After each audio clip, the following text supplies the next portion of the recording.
Got a message for you today. I'm going to talk about it's your time and to use your time wisely.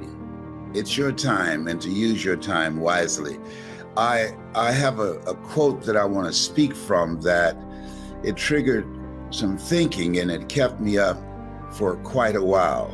And if you're one of those individuals who believe in synchronicity, that there's a saying that when the student is ready, the teacher will appear. And one of the exciting things about what I do now, you learn, you earn, you pass it on, that I'm training other speakers. I've been speaking for a very long time, 52 years. And I love it. I still do. I love motivating people. I love encouraging people. I love making people laugh. I really do. I remember when I think I was in the 5th grade, and I was performing for the kids in the class that I was in, and the teacher said, you know, one day you could be a comedian. She came in, she didn't even punish me because she was outside the hall cracking up herself and got other teachers to come and watch me. I had a little routine. But laughter is important because the life things are tracking us. They're things that are stalking us. They're things that's trying to rob us of our happiness. And we're in a good place right now. Just think about this. The air, it breathes better. I mean, there's no drama. I'm not waking up in the morning and saying, did anything happen today? Listen, and we want to maximize this moment. It's your time. Maximize this moment. Take advantage of it. We just got through some stuff and we're still here, and you want to take advantage of it. See, here's the thing. We're here to take advantage of the time that we have been given. Herein, my Father, glorify that ye bear much fruit. This is a time that we want to be very productive and very fruitful, because this is a different landscape. This is a different environment. This is your time. This is my time. Let me include me in that as well. Yes, and so now nobody's going to bring anything to you, just put it in your lap and say, do something with it. No, commit thy work. See, you got to work for it. See, if you're not willing to work, nothing works. You could be given the best opportunity in the world and just have it laid out before you. And if you're not willing to work, nothing works. I remember I went to see a friend of mine, and he was living on Miami Beach. His brother picked me up for me to go see this brand new home that he had bought on Miami Beach. Now, we're coming over from Liberty City. And so and both are like 4 or 5 years older than I was at the time. But I remember this ride across the Venetian Causeway. He had this big, beautiful home.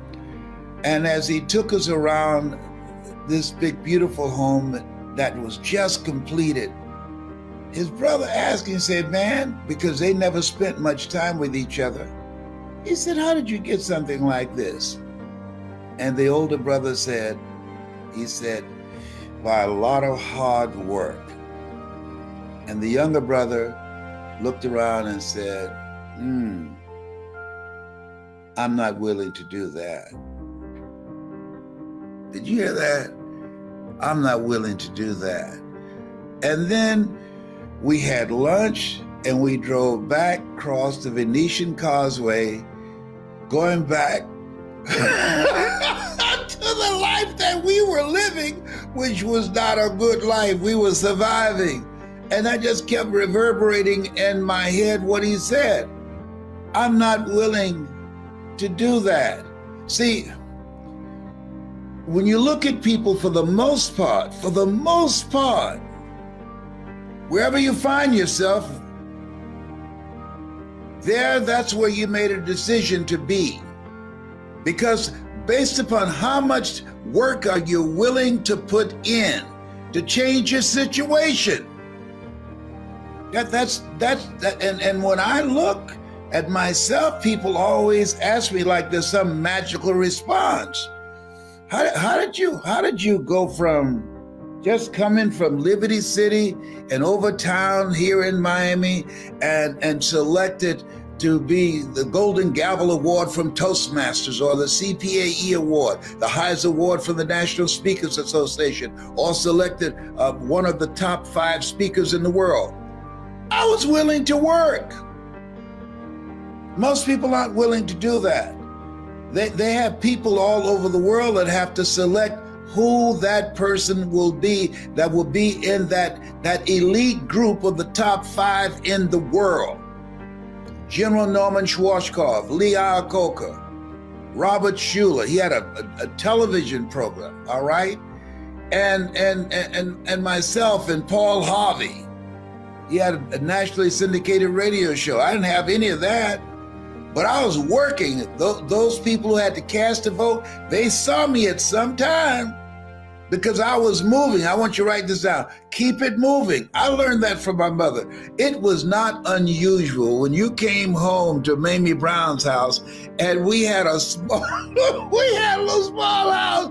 It was not unusual that the furniture would be reconfigured. And I wondered, how did Mama do that with such limited space? That's not, how was one thing, but why? She was always changing things up. You see, one of the things that you don't want to do is become comfortable with where you are when you know in your heart of hearts you can have more and you can do more, and there's a life for you beyond survival. See, what it takes to survive, what it takes to live are 2 different things. And I just felt, I don't know where that came from, that I can do more. Here's what I did know, that where I was, that didn't work for me. That did not work for me. And I'm astonished when I go back to Miami and I see some of the same people in the same place. I'm astonished. Yes. So you got to keep it moving. Mamie Brown was always keeping it moving. I got to tell you this. I was traveling and I was doing a tour for Sprint, I think it was. I came home and I came in the door, and to my right, there was a window. Did you hear me? There was a window. There was some demolition of some houses in that area, and my mother got somebody to go drag a window that had been taken out of a house and put it in our living room. So I asked, I said, Mama, what is it, Leslie? Why is this big window? Why is this window here? You say you're gonna buy me a home, right? Yes, ma'am. Well, I didn't know if you're gonna build it or just buy it while it's already been built. In the case you decide to build it, you don't have to buy all windows for it. I got one window here, there's another house that's been demolished down the street, and I'm gonna send Mr. Shorty down there to get that. I said, no, don't do that, don't do that. Let me tell you something. That put a fire under me. I got that house quick, fast, in a hurry, immediately, if not sooner, yesterday. When it got a window, and every time I passed that window, it jarred me. She said, don't you touch it. Yes, ma'am, Mama. Mama Mamie Brown said, don't touch it. Don't touch it, all right? And so keep it moving. We're here to work, commit thy works, plural. Keep it moving. And if you're going in the wrong direction, you discover. But keep it moving. This is no place to stand still. This is an incredible opening here. And all good times have an expiration date, just like the bad times. but keep it moving. And then when you are going through some stuff during the challenging times in your life, if you keep it moving, you'll get out faster. I'm telling you, if you keep it moving, you'll get blessings out of nowhere. Listen to me, out of nowhere. Activity, working, doing the best you can. It activates your angels to give you blessings that you did not even know. I got a phone call the other day, and it was a jaw dropper. I said, "Count me in," and it just came out of nowhere. But it was because of the work that I've been doing. This man said, I've been listening to you for a long time. I've been going through some stuff for years, and I heard you and you brought me out, and I want to do something special for you. I want to bless you. I'm saying to you, you have the opportunity to be a blessing to somebody. I'm thinking about the fact that each day that we wake up, as Orrin Hudson would say, it's the best day of your life. You get up with that kind of mindset. I'm encouraging you to do that. Today, when somebody asks you, "Hey, child, how you doing?" It's the best day of my life. Is that right? What, you caught the lottery? No, it's the best day of my life. I'm telling you. Yes, it is. What makes it the best day of your life? The fact that I'm here. You don't believe it's the best day? Try missing one. Yes, see, you want to focus, have your mindset on your goal. I had my mindset, I was going to buy my mother a home. I had my mindset, I'm going to make it happen no matter what. I had my mindset looking for a way to generate the money to get to that next level, to get beyond where we were in Liberty City. And had a lot of struggles and stuff happening. And stuff happens to everybody. Everybody. Don't ask, why does it have to happen to me? Why not you?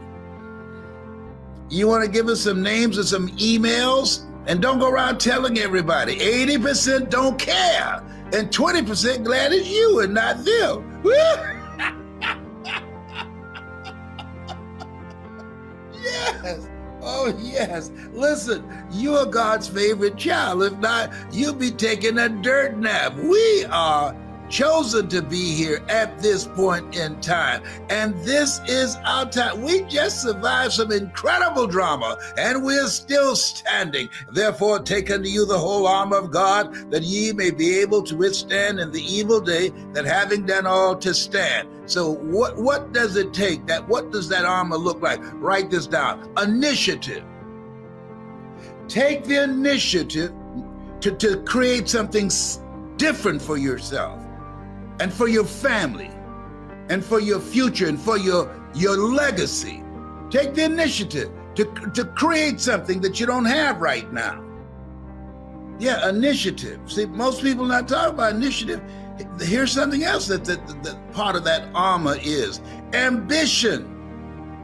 That just the unwillingness to settle. I'd like, there was Bill Withers, he had a song years ago, "Use me, baby."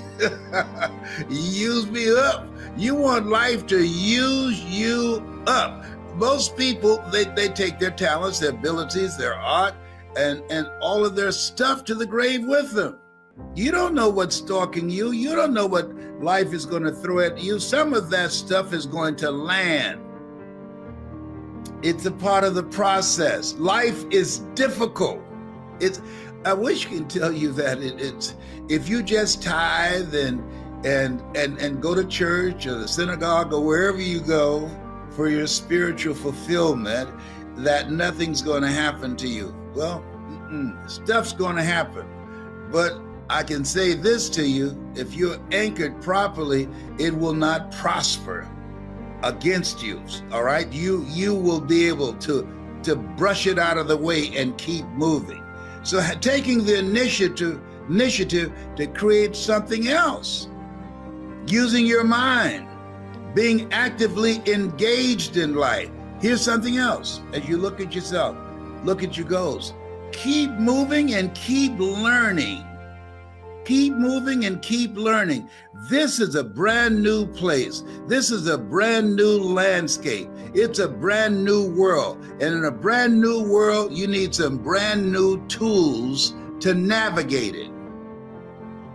The tools that we use in the 2020 era, that won't cut it. The tools that we used before the coronavirus, that won't cut it.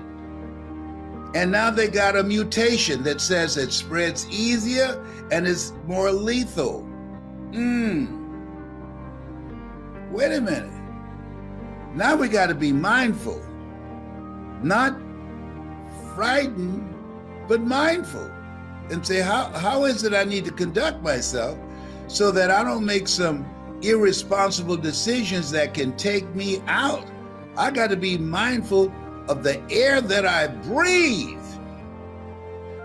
And so you say, oh, that's just too bothersome. Oh, okay, good. Can I get some life insurance on you? Let me tell you, you got to deal with what is. I'm tired of this corona thing. Did you hear me? I'm tired. I'm sick. No. I'm not going to say I'm sick and tired. I'm tired of it. It's gotten on my last nerve. All right? But I can deal with it. I'm not willing to be so tired and irritated that I won't wear a mask. Oh, 2 masks? He's saying it's better to wear 2 masks now? No, I'm not doing that. No. Oh, is that right? Well, can I just please, when you go, you don't want everybody to be crying. Make my day. Can I get a policy on you? Just sign right here because I'm going to do it. I got my little Mickey Mouse mask. And I got another one with Minnie Mouse. Tyrone, if they say you need to wear 12 masks so that you don't end up on a ventilator in a hospital, you got to wear 12 masks. So as we are trying to decide who's going to get medical care, eeny, meeny, miny, mo. No. Homie ain't doing that. No. I'm wearing, they said 2 masks. I'm wearing 3, and I got a shield. I woke up. I want when if Corona knocks on my back door and I open the door and I got on 3 masks and a face shield, he say, oh, there he goes. There he goes. Always overdoing it. We can't get to it. Let's go someplace else. That's what I'm talking about. I want to live because I'm having a good time. I'm having a good time. And I don't want to be no ventilator. I don't want to be closed up anywhere. No. And all I can see are their eyes. And no, that does not sound like a good time for me. No. So this is why I enjoy making money from home. This is the people are sleeping on this. Don't sleep this. When you can make money from home, people say, how can you laugh so much? I wish you could see my phone. When you can make money from home, virtually speak, and don't have to get on a plane and looking at the person next to you. And when lunchtime comes, they got to take their mask off to eat. And you looking at them and turn your head the other way. Don't look this way as you are chewing. Somebody say, what is he talking about? Yes.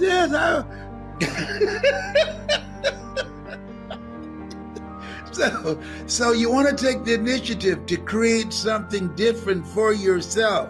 You want to practice social distancing from people and the refrigerator. You want to go all out to take the steps that you need to take to keep you here longer, to add life to your years as well as years to your life. Does that make sense? Here's something else. Create special moments. When I come to speak to you at this time, it's special to me. I love you, yes I do. I love you, oh how I do. I love you, yes I do. I love you, oh how I do. Been taking lessons, I'm coming for you. Oh, behave. What a voice. He sounds so much like that King Cole. Whoa, that's another ticket. You can't handle that.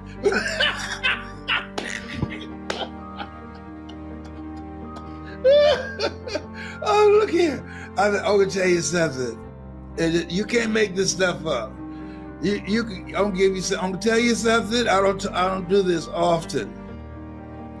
When Gladys Knight and I were married, I decided that I wanted to sing. So she took me to a friend of hers that I would take some singing lessons for.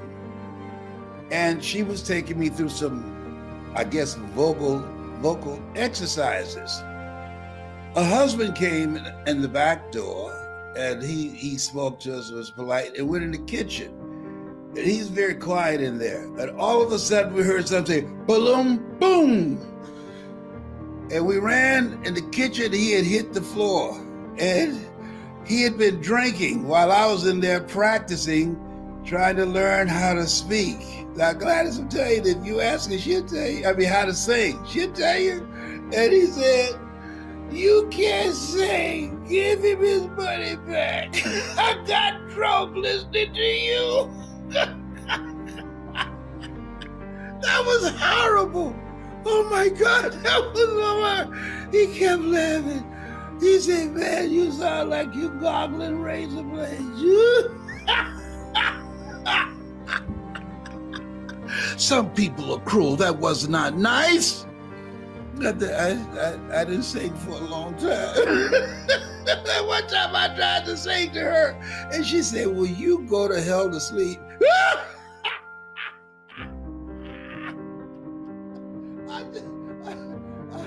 I thought she would say, "Well, there's a voice in there somewhere." No, she wouldn't lie. You can see I'm fired up today. Listen, you have something special.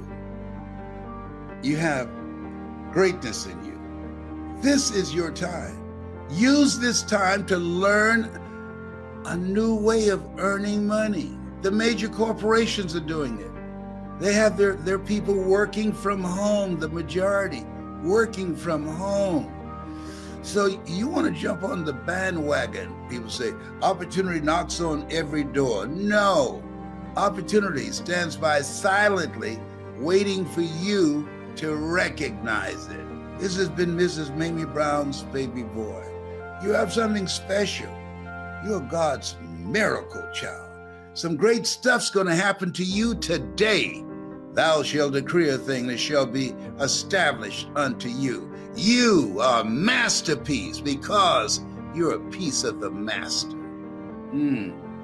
Be with that, meditate on that, and keep your eye focused on your dream. You were born to live your dreams, not your fears. God has not given us a spirit of fear, but of power and of love and of sound mind. Y'all miss my flat top, don't you? My kid and play flat top. I'm gonna grow it again because I can. Here's something I wanna just comment on. There's so much going on. So much. The media is saturated with all type of political statements and upheaval and divisiveness and Biden should step aside, all kind of stuff. And churches are engaged in all type of scandals from one end to the other. Just so much stuff going on. And here's what I know. The majority of stuff going on that's on television and on the internet, we can't do anything about that. We should go out and vote without any question and get other people to do that. But a lot of stuff is just not worth watching over and over and over again. It's so seductive. I was talking to a guy the other day who said that he wanted to speak and had a great voice and just a nice guy.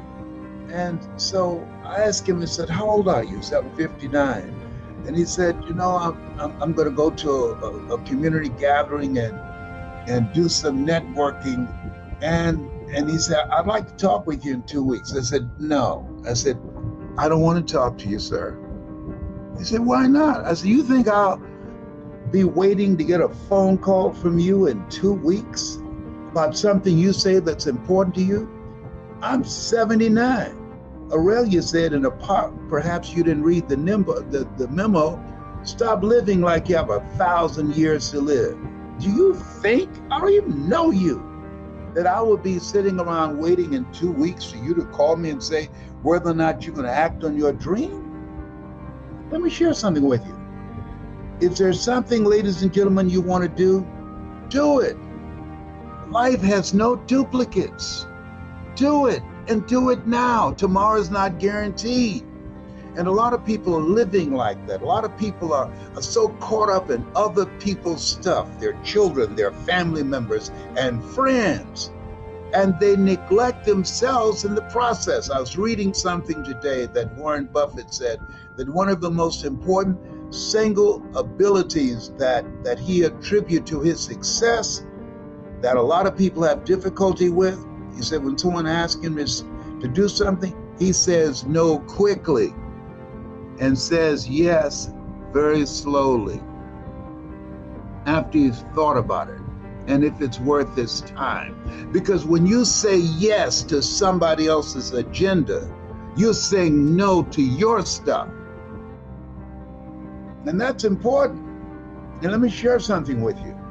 When you think about it, life is for living. It's for living, for loving and laughing and creating special moments.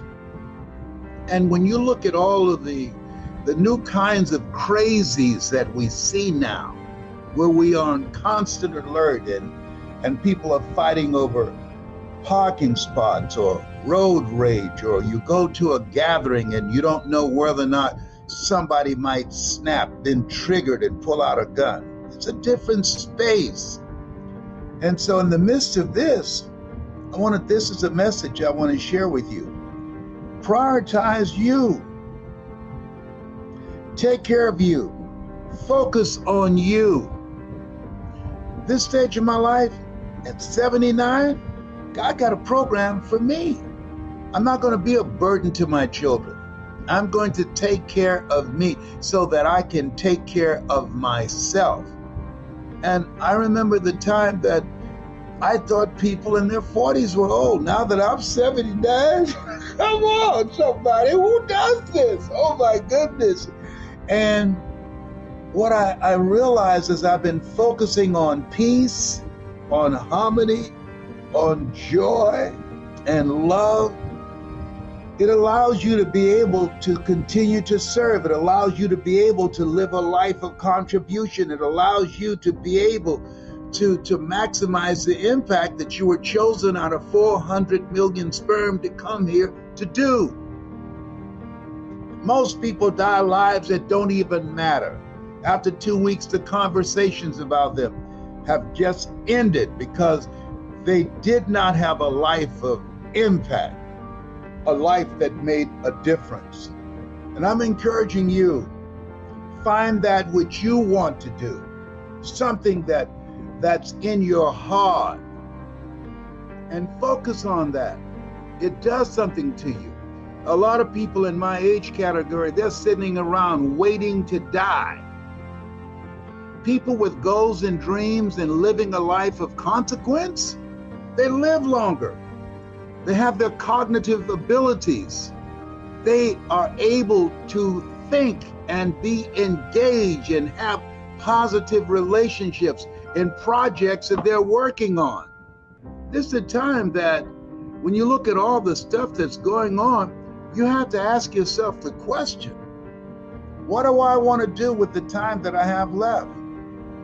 A friend of mine called me and said, a friend of hers, her best friend, died at 32. Whoa. When I was young, we used to go to the funerals of old people. Now we're going to funerals of young people. Something's happened, things have changed. Artificial intelligence is creating a special disruption, but all disruptions are pregnant with new possibilities. This is a time to work on your mind, work on your health. A person with their health, they have 1,000 dreams. A person without their health, they have only one dream. One, to get well. I read something about John Rockefeller. He said, when he looked at and reflected on his life, something changed for him. All of his hair fell out of his head and his eyebrows and everything. And they asked him what happened. He said, I was stressed out. And he said, I realized something, that when I had a sore throat, all the millions of dollars that I have, all the property that I have, all the power and influence that I had didn't mean anything. All I was concerned about was that sore throat. And that changed me. And he said, focus on you. Take care of your health so that you can still function, so that you can be involved in life. And here's something else. Spend less time with toxic, negative, energy draining people. There's some people, if you never saw them again, it'll be too soon. There are certain calls I don't even take anymore. No, I don't take them because it's not going anywhere. Those are want to calls. And I'm talking about, so I know I should say this, but listen, there's some family members that you should never talk to again. You know what? Because family does not just mean blood connection. Family is someone that got your back. They care about you, you care about them. You can create special experiences together. And I have some friends who in my small circle who call me more than my children do. I was telling, I'm not going to tell you her name is Madeline Haddock, but I have a friend that said, Madeline, I said, you know, I talk to you more than any of my children. You always call and check on me. She's a true friend for years. And so those are relationships you want to nurture. You can tell who will be there for you when you are doing good and when you're doing badly. It's interesting. It's interesting, this thing called life, because life be lifing, and you have to have a what if strategy. What are you talking about, Les? What are you talking about? What if? What if you got sick? How long will it be before it affects the quality of your life? What if you got sick and you needed some help and assistance? Who will be there for you? And let me share this with you. Live your life in such a way that you don't need to call anybody. Why? Because ain't nobody coming. I'm telling you, people have their own stuff. Life be lifing. And so I've been unleveling and letting things go and relationships go, because you have to ask yourself, what value does this bring to my life? Who should I count on? And who should I count out? And there's some people that they're always there when they need you, but when you need them, they can't be found. Or I would if I could. If I had it, I would help you out. No. Let me tell you something. I celebrate when I wake up in the morning. I got a chance and a choice. I'm cancer free, I'm debt free, and I'm drama free. Oh, behave. And I'm saying to you, you have greatness in you. I'm saying to you, you have the power in you regardless of what's going on. You have the power within you to overcome it. And part of the process is retrain your thinking. discipline and can take control of your mind. Don't focus on what you're going through or what has happened. Focus on where are you going. I'll give thee perfect peace whose mind is stayed on thee. Where are you going? I'll give you all your eyes can see. Focus on the solution. Don't spend time talking to people about what happened to you. 80% don't care. 20% glad it's you and not them. And know what I'm talking about. I've been on the planet for 79 years. I've seen a thing or two. Oh boy. And the reason you're listening to me is because you know in your heart of hearts, I'm right. You know it. You know it. I'm not talking about believing what I'm saying. Believing is in the mind. We've been conditioned to be practical and logical and realistic. Make your life, as Helen Keller would say, a daring adventure. Find something outside of your comfort zone that you're going to go for, that you're going to focus on, that you're going to concentrate on. Why, Les? Because when you go outside of your comfort zone, you're going to discover things about yourself that you would never discover in your comfort zone. When you go outside of your comfort zone and you take on learning something that you don't know right now, I have a discipline. Every day, I make a point to learn something today that I did not know yesterday. When you go outside of your comfort zone, when you begin to bet on you, focus on you, you'll discover parts of yourself that you don't know right now. You're made in the likeness and image of God. You've been given authority and dominion over everything on the face of the earth. Regardless of where you are, you have a power and a presence in you to come back. You got comeback power. I know what I'm talking about. I've been there, done that, and bought the t-shirt. I was at Cancer Centers of America. They call it City of Hope. How is it that you've been able to kick cancer's butt for 39 years? 39 years, 4th stage cancer. I said, because I've been focusing on my mind and eating like a silly wabbit. And I let go toxic, negative energy, draining relationships. I read a book called Who's the Matter with Me? There's a term in psychiatry called relational illness. I know what I'm talking about. There's some people that can make you sick. There's some people, when you distance yourself from them, it will improve your health and your peace of mind, and it will lower your stress level and anxiety. I'm telling you what I know.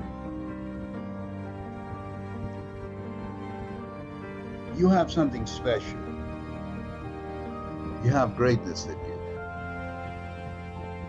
Keep in mind that you were chosen. God had a lot of choices. You were chosen out of 400 million sperm. Bring something to the planet that was not here before. Your life is God's gift to you, and how you live your life is your gift to God. I hope you got some value of what I've just shared with you. You have something special. You've got greatness in you. That's my story, and I'm sticking to it. You got to become a risk taker. Write that down. Viscott said, if you're not willing to risk, you can't grow. And if you can't grow, you can't become your best. And if you can't become your best, you can't be happy. And if you can't be happy, then what else is there? You know what? I saw Dr. Norman Vincent Peale 23 years ago. But for 13 years, I wouldn't take the chance. For 13 years, I was living in my comfort zone. For 13 years, I kept saying, Les Brown, you can't do that. Les Brown, you can't have that kind of audience. Les Brown, you don't have the oratorical skills. You don't have the knowledge. You don't have the money. I kept saying, I can't do that. There's an old African proverb that says, if there's no enemy within, the enemy outside can do us no harm. Bishop talks about the enemy in me. If there's no enemy within, How many of you know that you've been your own worst enemy? Raise your hands. So you've got to be willing to get outside your comfort zone. No one could have told me that the willingness to get outside of my comfort zone, the willingness to fail, the willingness to try, to experiment, the willingness to take some chances, the willingness to do something I'd never done, that in the last 12 years, for 13 years, I didn't do it. I convinced myself I couldn't do it. Then the last 12 years, I've earned in excess of $14 million. Let me tell you something, $14 million, a good garden and a healthy hog, and you can make it through the winter in Birmingham, Alabama. Do you hear me? No one could have told me I have 2 books, Live Your Dreams, and it's not over until you win. No one could have told me, born in an abandoned building on the floor, labeled educable mentally retarded, no college training. No one could have told me I would have produced 5 specials for public television. That I'd had 3 years ago the highest rated, fastest canceled talk show in the history of television. Because I wouldn't do those conflict and controversy shows. No one could have told me. I had no idea that I could do what I'm doing right now. Let me tell you what I know about you, and I don't know you. You got greatness within you. One of Dr. King's mentors, Dr. Howard Thurman, said something one night. I was reading and I couldn't sleep. He said the ideal situation for a man or woman to die is to have family members standing around their bed, praying with them as they cross over. He said, but imagine, if you will, being on your deathbed and standing around you are the ideas, the dreams that have been given to you by life, the talents, the gifts that you've never nurtured, that you never developed, the skills that you never did anything with, standing around your bed looking at you with large, angry eyes, saying, we came to you. Only you could have given us life. And now we must die with you forever. And the question is, if you died now, what dreams, what ideas, what talents, what abilities, what skills, what books, what sermons, what seminars, what businesses will die with you? Miles Monroe said the wealthiest place on the planet is not in the Far East, where they have oil in the ground. It's not in South Africa, where they have diamond mines. He said the wealthiest place on the planet is the cemetery, because there you find dreams not pursued, books never written, songs never sung, sermons never delivered, businesses never erected, talents never nurtured, skills never developed. You survived 1 out of 40 million sperms. You were born to win. God wants you to be rich and wealthy and successful and to live the abundant life. You must affirm that for yourself every day. So as you look at yourself and you look at your life and you look at your circumstances, as you work on your goals and your dreams, here's some things I want to give you. Write this down. Hold yourself to high standards. See, what if Bishop T.D. Jakes had decided, when he first received the idea of the Manpower Conference, that it could not be? What if he had allowed that idea to die? We would not be here. See, many of you here, you are pregnant with some ideas. I'm telling you what I know. I will leave here this afternoon, tonight, in 1 hour, doing what I'm doing now. In 1 hour, I'll earn in excess of $150,000. I had no idea that I had the capacity to do what I'm doing right now. You've got genius in you. You're made in the likeness and image of God. You've got greatness in you. You have some special stuff in you. You showed up with it. So as you look at your life and you decide to become a risk taker, make it okay to fail, to experiment, trial and error. Repeat after me, please. No test, no testimony. Yeah, you're going to face some hard times. When you decide that you're going to commit your life to Christ, you're going to, at that time, go through unadulterated hell. What's the first thing they say when you get on an airplane before they take off? Fasten your seatbelt. Why? Because you will experience some turbulence before you reach a comfortable altitude.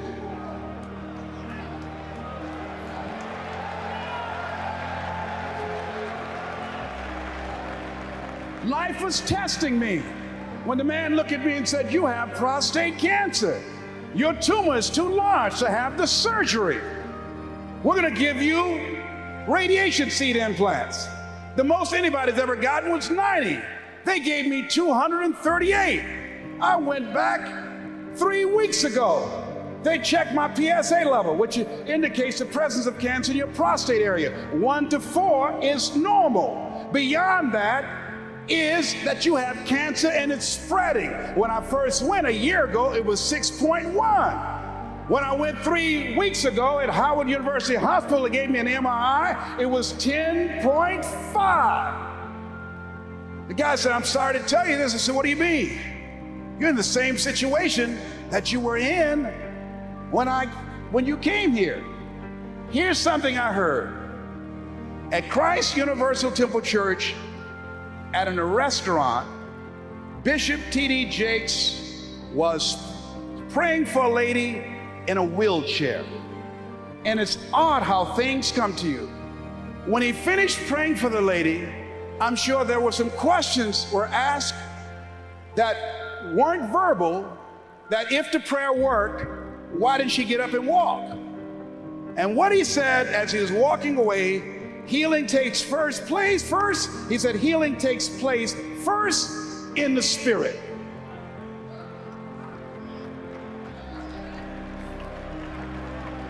It didn't matter about his numbers. It didn't matter about their diagnosis. Judge not according to appearances. You must have the faith to call forth those things that be not as though they were.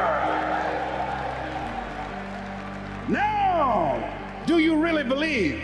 See, it's one thing to believe when you got money in your pocket.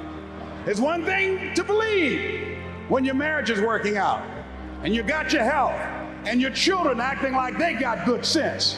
Oh, it's good to say, "Oh, the Lord is blessing me." It's easy to believe then. Oh, but when you get that diagnosis, say you ain't gonna be here long. When you lose your job, when someone you thought you'd be with for the rest of your life say, "No, we can't do this no more," that's when you have to stand. That's when you have to begin to live this faith. And that's not on you. That's when you got to call on something. How do you let that mind be in you? You got to be out of your mind to believe in spite of these numbers you can still make it. In spite of the pain you're feeling, you can still come back again. You got to be out of your mind. That's right. I'm in that Christ mind. I believe it. And not when things are just favorable, not fair weather faith. And you've got to believe that. When you're going out here with your ideas, with your products, with your services, and part of being successful is you got to hold yourself to high standards. I use Bishop Jakes as a model. His people take care of you. He's thorough. Hold yourself to high standards, whatever you do. There's no saying, do not go where the path may lead, but go where there's no path and leave a trail.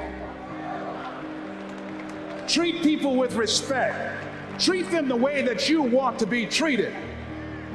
Tony, who's with me, who's been assigned to me, courteous, respectful, called several times. Is there anything I can do for you? Can I help you out? That's first-class service. If you decide to provide first-class service, John H. Johnson, a book called Making Against the Odds, he said, there's no defense against an excellence that meets a pressing public need. When I decided to become involved in the motivational industry, I didn't have the money of a Dr. Norman Vincent Peale, of Zig Ziglar, of Tony Robbins, and all the other giants out there. I had the gift of gab.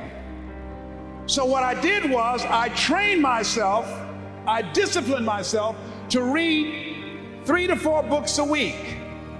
First I started out a month. Now I've increased it with a reading system that I have. Mr. Washington said, Mr. Brown, yes, sir. Do you want to make it? Yes, sir. First, you've got to develop your mind, young man, because you don't get in life what you want, you get in life what you are. Next, you've got to develop your communication skills. Once you open your mouth, you tell the world who you are. They said about Jesus, who obviously was an effective communicator, never spec a man. The reason that you're here is because no one can milk scripture and deliver a sermon that can transform your life and have you jumping up and down like you crazy, like T.D. Jakes. I'm home one day looking at this video my daughter gave me called He Called Me Son. Let me tell you something. By the end of that video, and I've never seen my father, when that video got to the end, I was going to the television and said, Daddy! Daddy, come back, Daddy! I pushed reverse and backed it up and said, Daddy! Let me tell you something. He just broke me down in my bedroom. All by myself. I'm looking around to see if anybody see me. That man crafted that message, you hear me? I'm crying like I'm at a funeral. I want my daddy.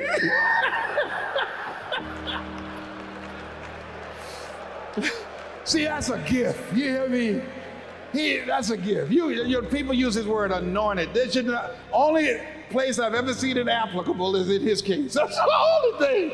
I mean to tell you, I think I'm a good speaker, but this is a bad boy we got up in here. Words cannot encompass the symbolism of what we have the chance to see up in here. And yet, he's down to earth. I mean down to earth, wear all these little funny outfits he has. I mean, it knocks me out.